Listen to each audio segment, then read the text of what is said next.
one company has put tech into the ball, helping teams track and analyse every aspect of their performance.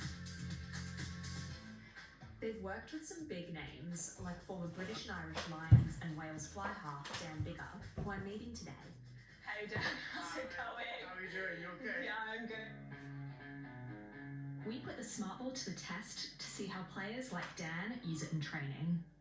Yeah, it's telling me everything that Dan is doing on the pitch in real time. So it'd be great to see, let's see a big kick. The whole purpose of the ball here and the info and the stats is to tell us how far away from the try line the kick is. So basically we're going to find out where we're going to win a lineup, effectively. All right, let's see. So I can see exactly the movement and how the ball's moving, which is amazing. 15? Really good, 14.7. 14.7. So closer. So that's actually really important for the team, for the coaches, the captain, etc. If you know what a kick 14.7, 15 metres away from the try line looks like and feels like, so you know that, okay, the next one, if you're 10 metres away, what did that feel like? And all of a sudden you've got the hang time, so if you're up against the wind a little bit, you may want to have a little bit less hang time by putting the ball a little bit lower. If you've got the wind with you, you may want to have a bit more hang time to make sure that it takes the ball with you. I used to do loads of this when I was 16, 17, 18, where you'd just be aimlessly kicking balls and not actually having any real-time feedback. So for me now, I know that that's a really good kick. So can I do that 10 times in a row? Can I have a go? Yeah, absolutely. Even amateurs have something to learn. Oh, that's good. That's actually not too bad. I'm not sure how you want to take this, but I was expecting maybe not as good. Hang time, distance 17.4 metres in terms of how far you've actually kicked it, which is a decent. I'm pleased with that. Hang time 2.3 seconds. Rotation 78% spiral, which is the most difficult kick in the game. So you've mastered that 78%. There we go. It comes naturally to some of us. Territorial game, we're now 16 metres further up the pitch than we were before you started. So okay. I'm taking that as a win. But how do they get all of that data from a ball? I've actually hit that pretty well. We have two things in this ball. A position sensor, so every 20th of a second, the position is being tracked. And it's being tracked by the fact that there's a sensor beacon over there, there's a sensor beacon over there, and then there's our master anchor there, and then there's other sensor beacons all the way around the field. And essentially those sensor beacons on the ball are creating triangles. And once we've got at least 4 triangles, the computer can then automatically process its position.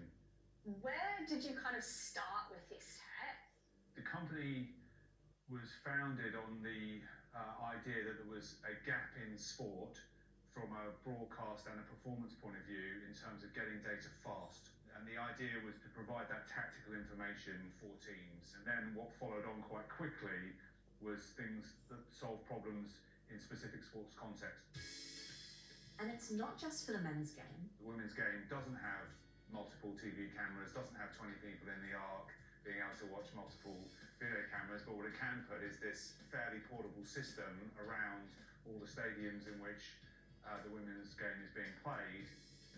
What matters for teams is being able to understand the context in which something is happening. How did you perform that shot in this context? Because then the coach and the player can judge whether that was a good shot for that context or not such a good shot for that context.